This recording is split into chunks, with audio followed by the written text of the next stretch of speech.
Welcome back. We're with our Siberian Husky Border Collie crosses, Liam and Streak. Now you can see the features of both breeds in these dogs, but they do vary from litter to litter. Yeah, they come in long, medium and short and woolly, and obviously the long coats need more grooming.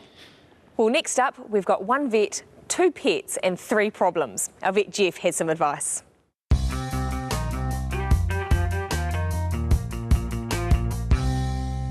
Hi, today I'm here to meet Abby and she's got a whole backyard full of animals, so let's go and meet them. Owner Abby loves her chickens and dogs. Her 2 Staffordshire Bull Terriers, Keela and Lynx, are very energetic. Lynx, also fondly known as Stinky, has just lately been living up to his nickname. And so what's the problem? You gave me a call yesterday about Lynx and you said to me that you thought maybe he was eating stones and he was blocked up. Well, I did think that because he was very bloated and I thought he might have had a blockage, but it turns out he ate 4 kgs worth of dog food yesterday. Right. So he was feeling very sorry for himself last night. That's a good explanation. That's much better than him being blocked up and having to have surgery or something. So he just quietly sat there with a massive big gut and just digested it? I wouldn't say quietly. A little bit of gas, was there? A lot of gas. Okay, well, yeah, I can understand that. Well, let's round him up and see if we can have a wee look at that. Stinky. Good boy. Up here. Come on. Good boy. Right. So his abdomen feels nice and soft now. That's really good. So it looks like that problem's resolved. I am still a bit concerned about him eating stones. Is it going to harm him? Is it okay for him to eat stones? Or? Good question. If he picks a small stone, he'll just swallow it occasionally and he'll pass it, probably no problems at all. But there's certainly times when I've done surgery on dogs because they're blocked up with too many stones in their tummy. So not something I'd encourage.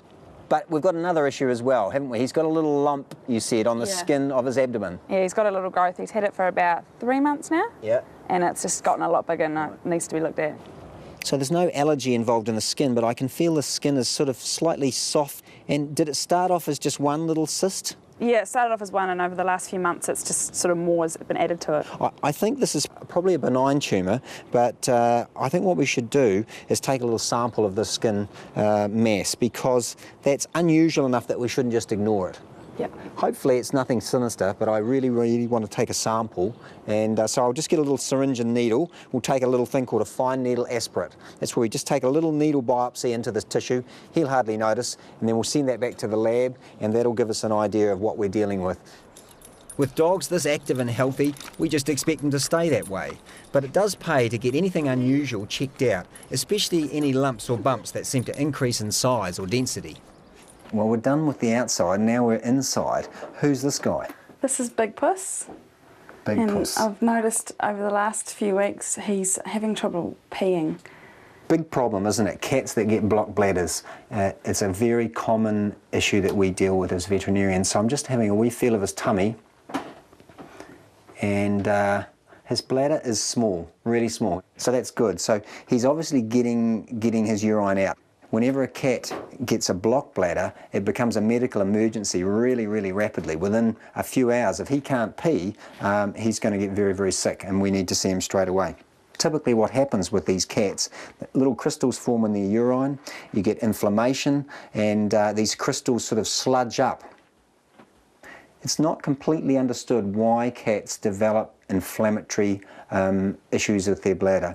I think stress plays a part, sometimes infection plays a part, their diet also contributes. So we don't really understand what triggers these events very well. We've got a whole lot of treatment systems to try and manage it. If we can get a urine sample from Big Puss here, and very quickly we'll find out whether his bladder is inflamed, whether it's normal. And then as far as Stinky's concerned, Abby, I think we'll get the results of that cytology test within a couple of days, and I can ring you, and then we can decide the course of action. Are we going to remove it or are we going to leave it? Well, what an interesting house call we've had today. Thank you so much for inviting us over, Abby. Thank you so much for coming. It's important to give your pets lots of love and attention. And for peace of mind, if you notice anything unusual, then get it checked out.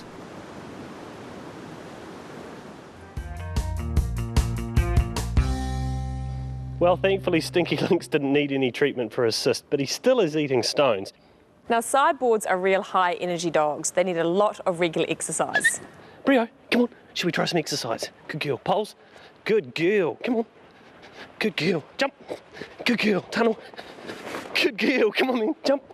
Oh, we missed it. Come on, we'll do it again. Come on. Good girl. And this one. Jump. Good girl. Jump. Good girl. Tunnel. Jump. Good girl. Well done. And because they're really intelligent, they also need a lot of mental stimulus. So games like this are perfect. Now, if you have a dog, you probably know that it needs to be microchipped. For more expert advice, go and see your local SPCA.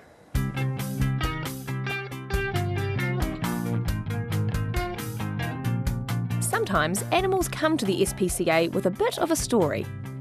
Like Jupiter, who was found when a mall worker in Christchurch opened their shop one morning. Jupiter had managed to get into the roof and into the shop by falling through a manhole. Jupiter's shopping days are over. He's now with new owners. Since 2006, all registered dogs have to be microchipped, which means their owners' details are always able to be found. The SPCA urges all pet owners to get all their animals microchipped, so you can be reunited with your lost pet easily. For more information, go to the website. There you can find out how to contact your local SPCA. After the break, Jeremy goes cat trapping, but it's all for a good cause.